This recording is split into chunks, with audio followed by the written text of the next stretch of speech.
So mga sangkay, totoo nga bang bumabalik na naman po o dumadami na naman mga sangkay ang lulong sa pinagbabawal na pulburon sa Pilipinas?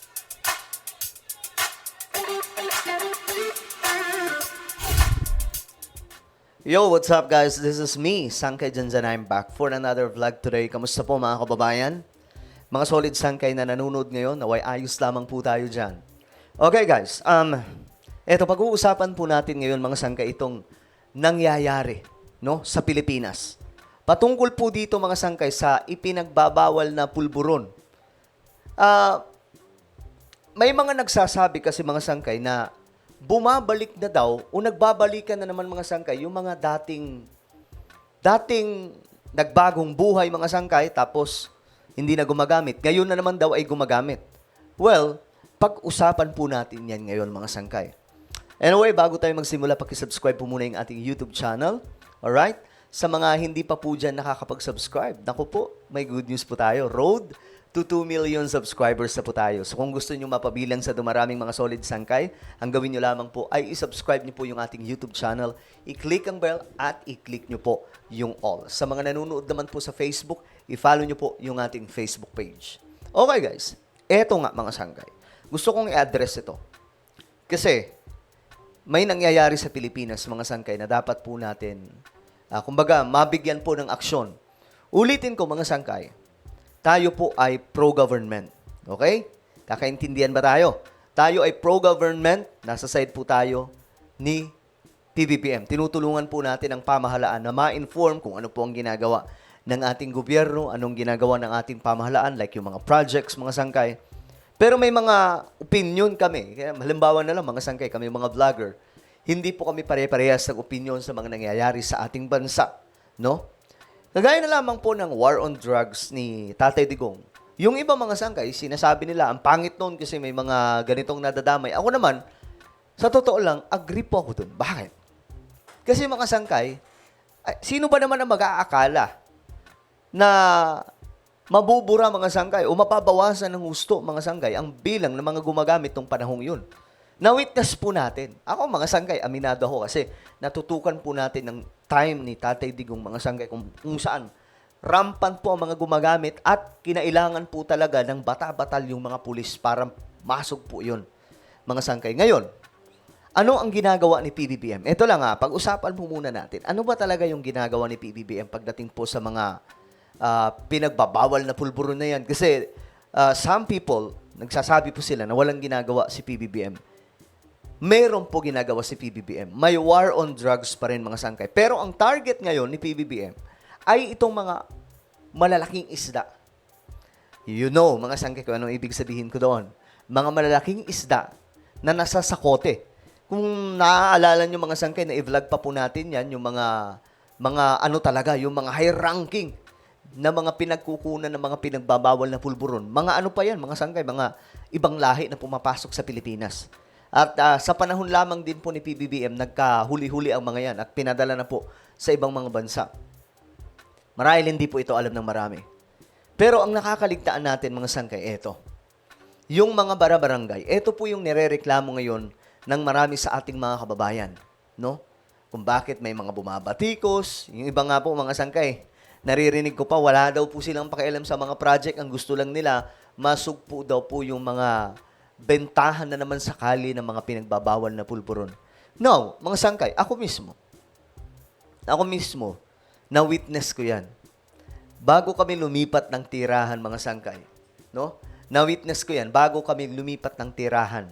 Di ko na sabihin kung saan, no? Mismong gate, nag-aabutan mga sangkay. Nagkakaroon ng mga transaksyon. Kinabahan na ako mga sangkay, abay pambihira, lagi ko nang nawi-witness. At yung lugar na yon talagang pusakal yun. Pusakal yun mga sangkay. Kapag nagkamali ka doon, irerekta ka talaga. Madadali ka ng mga nakatira doon mga sangkay.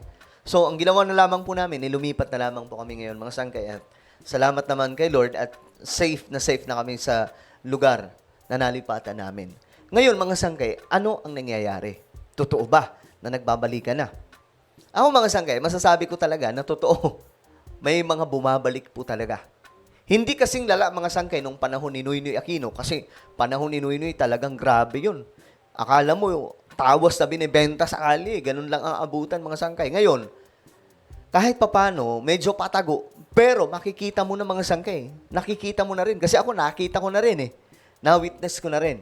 So marami, I think mag-a-agree po ngayon yung mga kababayan natin, kahit po yung ibang mga pro-Marcos, mga sangkay, na nagbabalikan po itong mga gumagamit ng ipinagbabawal na pulburon. Ngayon mga sangkay, anong magagawa natin? Manawagan lang po tayo kay PBBM sa maayos sa pamamaraan. Hindi po yung nakikipagbastusan. Kasi yung ibang mga sangkay, dumadami na daw, sinisisi si PBBM, tapos kung ano-anong sinasabi, palibasa, presidente daw, bangag, gumagamit ng ano. No guys, hindi tayo pakikinggan kapag gaganon.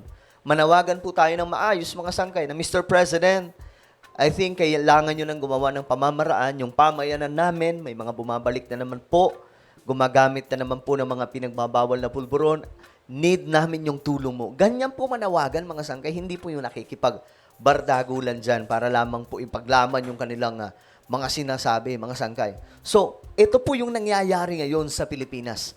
Kailangan po talaga ng mas matinding pagsugpo. No? Kumbaga, kung gusto nilang iwasan yung kagaya ng panahon ni PRRD na may mga nadamay, mga sangkay, well, iwasan nila. Gumamit na lamang po sila ng yung camera, mga sangkay na nakalagay sa uniforme para just in case may mga manlalaban at may mapapatumba ng kapulisan, may ebidensya na nanlaban, mga sangkay. 'Di ba? Kasi yun yung mga pagdududa ng human rights na yan, yung mga sinasabi daw pong nanlaban pero hindi naman daw nanlaban. So ngayon, para po talagang malaman ng sambayan ng Pilipino kung ano talaga yung nangyayari, lalong-lalo na po yung mga nire-raid na area, mga sangkay, maglagay na lamang po ng mga camera ang bawat pulis. 'Di ba? Para po makita, at least kapag may maitumba, makikita sa camera na nanlaban. Kasi alam niyo mga sangkay, yung mga addictos na yan, mga hangal ang mga yan. Talagang hanggat maaari, pag nakauna sila, uunahan nila yung mga pulis. Kaya yung mga pulis, mga sangkay, bago pa po sila makauna, ayun na, pinababagsak na. Kasi mga sabog yung mga yan, mga sangkay.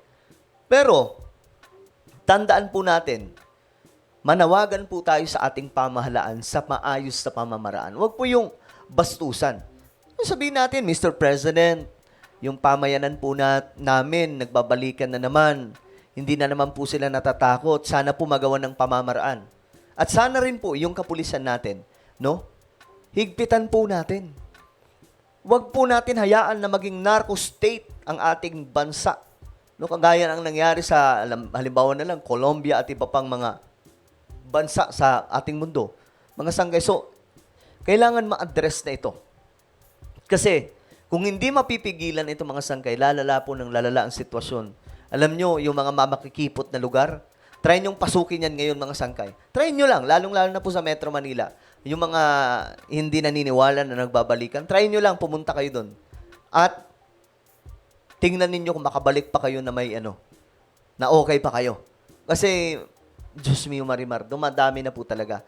So, yun po yung tanging magagawa natin na sana magawa ng pamamaraan ng ating mahal na presidente, our beloved President Ferdinand Bongbong Marcos Jr., na magawan po ito ng aksyon ngayon. Ang bansa natin ay nangangailangan ng tulong sa kamay nitong mga adiktos. No? Ako mga sangkay, hindi ako naniniwala na si PBBM nagpupulburon. Walang ebidensya. Kahit kailan, walang inilabas na ebidensya dyan. Puro lamang po ngak-ngak ng ngak-ngak. No? Yung iba, naniniwala ako, mga sangkay, hindi po ako naniniwala sa ganyan dahil wala pong nailabas na ebidensya. Puro lamang po sabi-sabi. So ngayon, manawagan po tayo kay PBBM na sana magawan ito ng aksyon nang sa ganun hindi po lumala. Kasi kapag lumala ito mga sangkay, magiging malaking problema ito ng buong bayan na naman. Kagaya na lamang po nung panahon ni Noynoy Aquino, naku po mga sangkay, rampant po yun. Malala kung sa malala yun.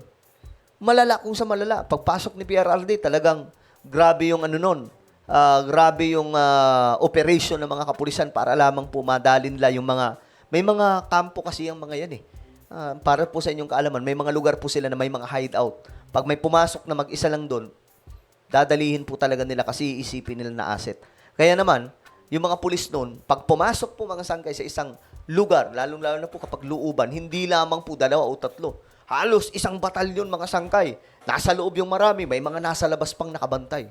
Ganyan po ang nangyayari noon. So sana mga sangkay ma-address, no, magawan po ng solusyon ng ating pamahalaan ito. Ako naniniwala ko na may magagawa ang ating pamahalaan kung mananawagan lamang po tayo ng maayos sa ating gobyerno.